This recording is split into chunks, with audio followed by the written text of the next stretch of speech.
శ్రీమాత్రే నమ. జయ గురు దత్తాత్రేయ నమ. ఈ వీడియోలో మనం ఉగాది సందర్భంగా శ్రీ క్రోధినామ సంవత్సర ఉగాది ఫలితాలు మకర రాశి వారికి ఏ విధంగా ఉండబోతున్నాయి అన్న విషయాన్ని మనం పరిశీలిద్దాం. సాధారణంగా ఉగాది ఫలితాలు అంటే సంవత్సరం మొత్తం ఫలితాలని పరిశీలించడం జరుగుతుంది.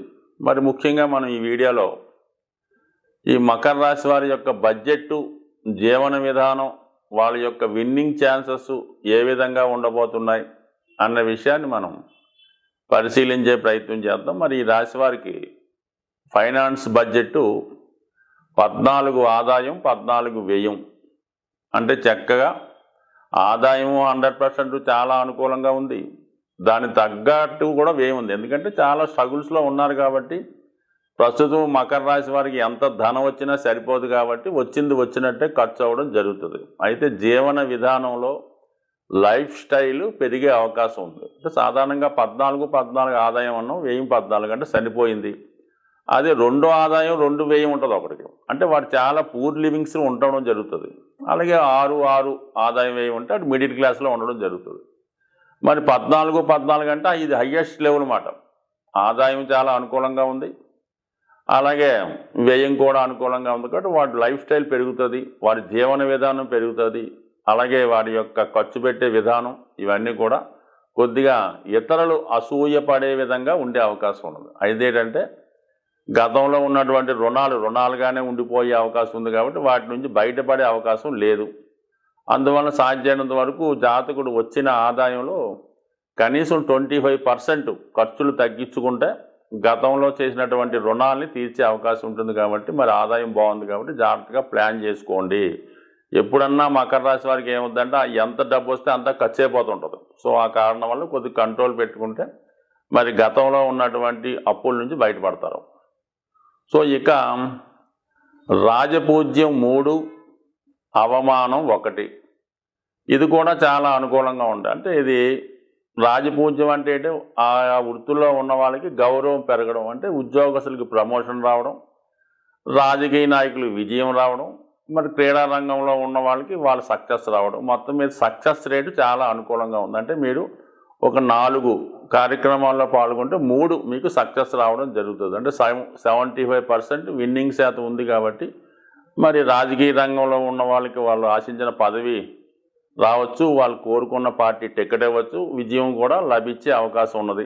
అలాగే మరి ఈ విద్యారంగంలో ఉన్న వాళ్ళకి కానీ ఎండోమెంట్స్ డిపార్ట్మెంటు, అలాగే న్యాయవాదులు వాళ్ళ పదవి ఉన్నతి రావడం, వాళ్ళు చేపట్టినటువంటి కేసులు విజయవంతంగా సక్సెస్ అవ్వడం, అలాగే ఆధ్యాత్మిక రంగం, జ్యోతిష్యం ఇలాంటి అడ్వైజరీ రంగంలో ఉన్న వాళ్ళకి కూడా సక్సెస్ బాగుంది. కాబట్టి మొత్తం మీద మకర రాశి వారికి 100% సక్సెస్ చాలా అనుకూలంగా ఉంది.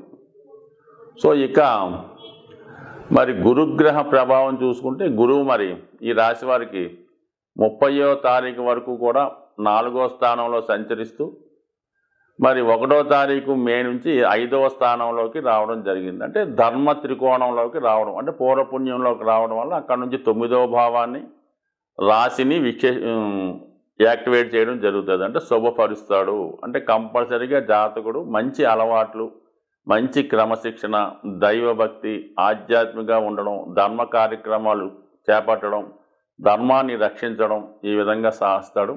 5వ స్థానం కాబట్టి సంతానం యొక్క అభివృద్ధి, పిల్లల విషయంలో శుభవార్తలు వినడం, పూర్వపుణ్యం యాక్టివేట్ అవ్వడం వల్ల ఈ రాశిలో ఉన్నటువంటి స్త్రీలకి సత్సంతానం కలగడం, వాళ్ళ యొక్క అభివృద్ధి, పిల్లల యొక్క విషయంలో శుభవార్తలు వినడం జరుగుతుంది. మరి 9వ స్థానం అన్నది ఉన్నత విద్యాస్థానం, పుణ్యక్షేత్రాలు దర్శించడం, విదేశ ప్రయాణాలు ఇవన్నీ కూడా జాతకుడికి కంపల్సరీగా మరి మే నెల నుంచి అతని జీవన విధానంలోనూ, అతని అలవాట్ల విషయంలోనూ, అలాగే నడవడిక విషయంలోనూ కంప్లీట్గా చేంజ్ రావడం జరుగుతుంది. మొత్తం మీద ఓకే.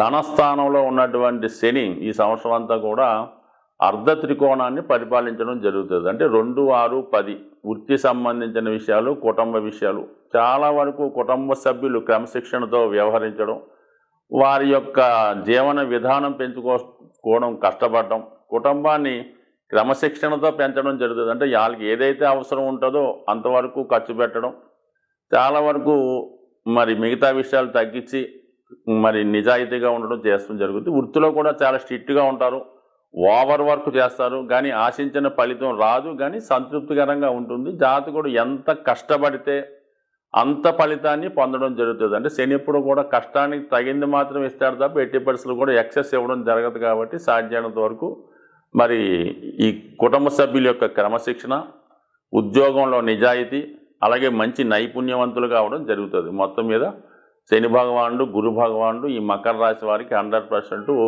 చక్కని జీవితాన్ని ఇవ్వడం జరుగుతూ ఉంటుంది.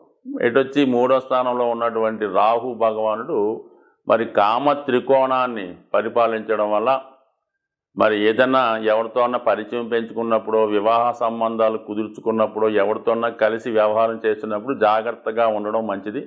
99% ఈ విషయాల్లో మోసపోయే అవకాశం ఉన్నది.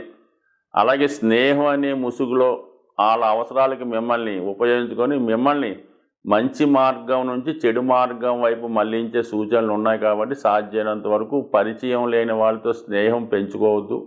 ఎట్టి పరిస్థితుల్లో కూడా కొత్త వారితో ఎఫైర్స్ కానీ వేరే విధమైన సంబంధాలు కానీ పెంచుకునే ప్రయత్నం చేయొద్దు. చాలా జాగ్రత్తగా వ్యవహరించడం మంచిది. బట్ ఏదైనా మరి రాశివారు గురుగ్రహ అనుగ్రహం, రాహుగ్రహ అనుగ్రహం మరి పొందడానికి, రాహుగ్రహ అనుగ్రహం అంటే తన యొక్క చెడు ఫలితాలు తగ్గించి మంచి మార్గంలో, అంటే మంచి మార్గంలో రాహు ఎప్పుడు మంచి ఫలితాలు ఇస్తాడు? సాఫ్ట్వేర్ రంగంలో ఉన్న వాళ్ళకి, అలాగే సినిమా ఇండస్ట్రీ ఉన్న వాళ్ళకి, యాంకర్స్, టీవీ, యూట్యూబ్ రంగంలో ఉన్న వాళ్ళకి మంచి ఫలితాలు ఇస్తూ ఉంటాడు. మరి కొత్త టెక్నాలజీ ఉపయోగించుకోవడం, కొత్త వారితో మరి మీరు ఏదైనా మరి మీ యొక్క ప్రాజెక్ట్ స్టార్ట్ చేయడం లాంటివి జరిగే అవకాశం ఉంది. కాబట్టి మొత్తం మీద ఈ రాశివారు కంపల్సరిగా శివుణ్ణి, దక్షిణామూర్తిని, అలాగే అమ్మవారిని ఆరాధించడం వల్ల, వీలైతే ఈ రాశివారు ప్రతి మంగళవారం హనుమాన్ టెంపుల్ దర్శించడం వల్ల అన్ని రకాల యొక్క సమస్యల నుంచి బయటపడే అవకాశం ఉంటుంది. సాధారణంగా ఈ గ్రహాలు అంటే మనం మాస ఫలితాలు, వార ఫలితాలు, సంవత్సర ఫలితాలు చూసుకున్నప్పుడు గ్రహాలు ఒక రాశి నుంచి ఒక రాశికి మారుతున్నప్పుడు అవి సువర్ణమూర్తి, రజితమూర్తి, తామ్రమూర్తి, లోహమూర్తిగా వాటికి ప్రవేశించినప్పుడు వాటి స్థితిని బట్టి ఈ విధంగా అవి యాక్ట్ చేయడం జరుగుతుంటుంది. ఉదాహరణకి ఏదో గురుగ్రహం మారితే కొన్ని రాశుల వారికి సువర్ణమూర్తిగా ఉండడం జరుగుతుంది, అద్భుతమైన యోగాన్ని ఇస్తూ ఉంటాడు ఆ రాశుల వారికి. కొంతమందికి తామ్రమూర్తిగా ఉంటాడు, కొంతమందికి లోహమూర్తిగా ఉంటాడు. అంటే ఈ లోహమూర్తిగా ఉన్న వాళ్ళకి మంచి స్థానంలోకి వచ్చినా కూడా ఇబ్బంది పెడుతూ ఉంటాడు. అదే రజితమూర్తిగా ఉన్న వాళ్ళకి కొంత మిక్స్డ్గా ఉండడం జరుగుతుంటుంది. ఇలా ప్రతి గ్రహానికి కూడా ఈ మూర్తి నిర్ణయం అనేది జరుగుతూ ఉంటుంది. సో ఆ కారణం వల్ల కూడా మరి గోచారరీత్యా ఇప్పుడు ఏలినాడు శని వచ్చింది, అదే సువర్ణమూర్తి అయితే పెద్ద ఇబ్బంది పెట్టడం. ఈ విధంగా అందరికీ ఒకే విధంగా ఉండదు, రాశులను బట్టి ఈ మూర్తి నిర్ణయం జరుగుతూ ఉంటుంది. ఇది కూడా గోచారంలో పర్టికులర్గా నిర్ణయించవలసిన విషయం. అది వ్యక్తిగతంగా మీరు పర్సనల్గా ఎవరన్నా జ్యోతిష్కుని చూపించుకున్నప్పుడు ఆ గ్రహం ఏ భావంలోకి వస్తుంది, అది ఏ మూర్తిగా నిర్ణయించడం జరిగింది అన్న విషయం మీదే ఆ ఫలితం ఆధారపడి ఉంటుంది.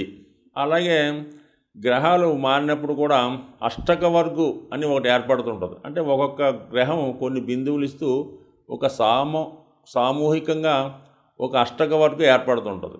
సో ఈ అష్టక వర్గులో విడివిడిగాను అష్టవర్గం ఉంటుంది, అన్నిటికీ కలిపి ఒక అష్టవర్గం ఉంటుంది. సుమారుగా శని మీ జాతకంలో ఒక 7 గ్రహాలు ఉన్న రాశి మీద, శని 7 బిందువులు ఇచ్చినటువంటి రాశి మీద సంచరించినప్పుడు అది ఏ భావమైన అద్భుతమైన ఫలితాలు ఇవ్వడం జరుగుతుంది.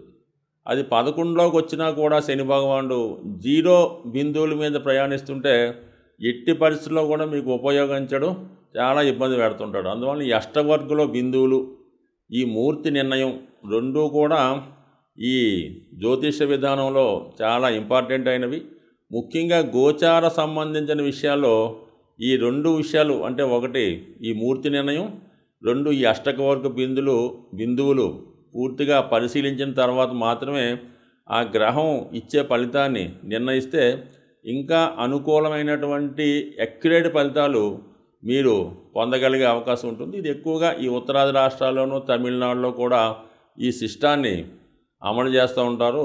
సో మరి తీరుకున్న వాళ్ళు జ్యోతిష్కులు కూడా పరిశీలించవచ్చు. అలాగే జ్యోతిష్ అభిమానులు కూడా ఈ విషయాన్ని దృష్టిలో పెట్టుకొని మీరు జ్యోతిష్కుల్ని సంప్రదించినప్పుడు ఒక ఈ విషయాన్ని కూడా తెలుసుకుంటే మీకు ప్రతి సంవత్సరం ఈ మీరు జన్మ జాతకంలో ఈ అష్టక వర్గు సీట్ ఒకటి ఉంటుందన్నమాట.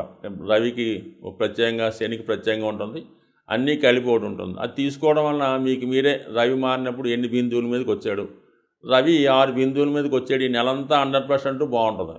రవి 4 బిందువులు వచ్చాడు, యావరేజ్గా ఉంటుంది. రవి 0 బిందువు మీదకి వచ్చాడు, చాలా దరిద్రంగా ఉంటుంది. సో ఈ విషయాన్ని కూడా మీరు గమనించి నిర్ణయించుకుంటే మీరు ఖచ్చితమైన ఫలితాలు పొందుతారు. జ్యోతిష్యం మీద నమ్మకం కూడా పెరిగే అవకాశం ఉంటుంది. స్వస్తి.